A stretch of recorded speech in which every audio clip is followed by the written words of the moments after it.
a broken past, and a broken future. It may seem like these are your only choices when it comes to the future of America, whether it concerns transportation or not. Good sirs, I'm here to tell you you have another choice. The hero of Tippecanoe, William Henry Harrison himself, is a presidential candidate, and he wants you to invest in canals. Canals have been a tried and true method of saving money and time for countless people. Now there are threats to this great canal system that William Henry Harrison is fighting. The impractical Democratic Republicans want you to have nothing more than a horse-drawn wagon. I mean, you remember the last time your wagon or carriage got stuck in the mud? You remember the last time you had everlasting neck pain from riding on a road as bumpy as a person with smallpox? Well, guess who's responsible for that? Yeah, that's right, the Democratic Republicans. They have done nothing to improve the infrastructure of the United States while in power with little opposition.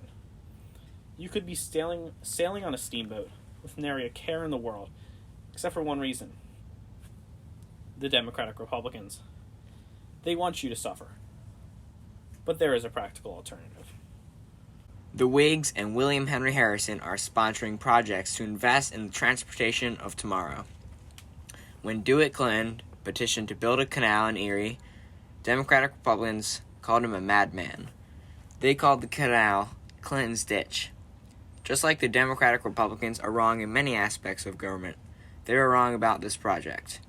The Democratic Republicans, unlike the Whigs, want to remain in the broken past. It took less than 9 years to complete a 350-mile canal from the Great Lakes to the Hudson River.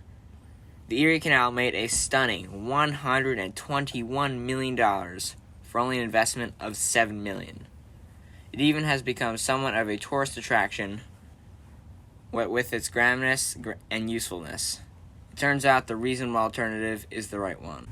But the Democratic Republicans won't stop there. They can't manage to concede that their side might be wrong.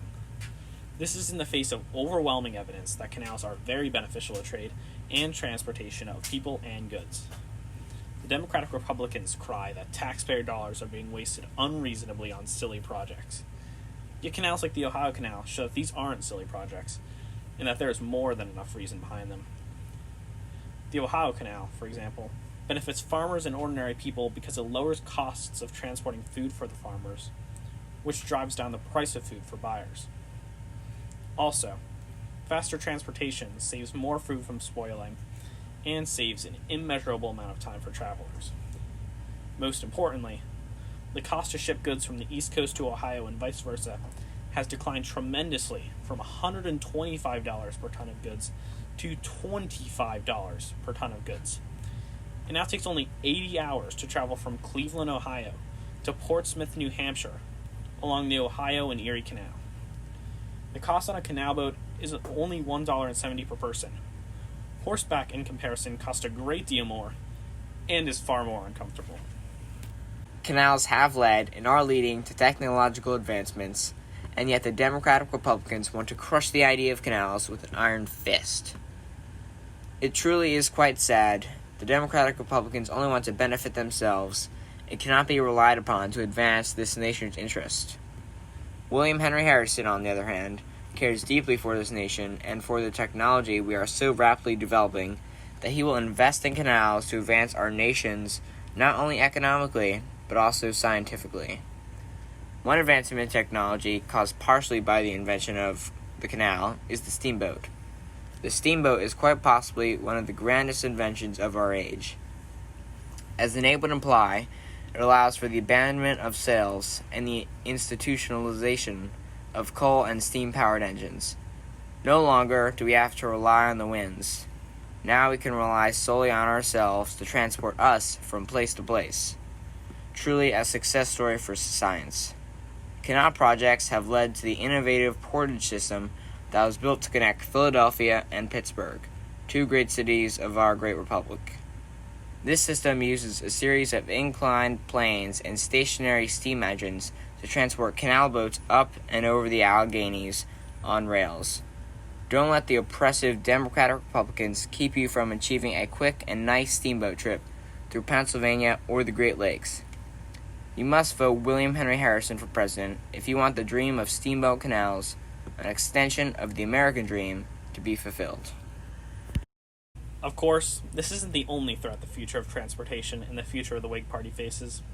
There are certain people in Congress, the radical Whigs as it were, that are pushing for a development called the railroad.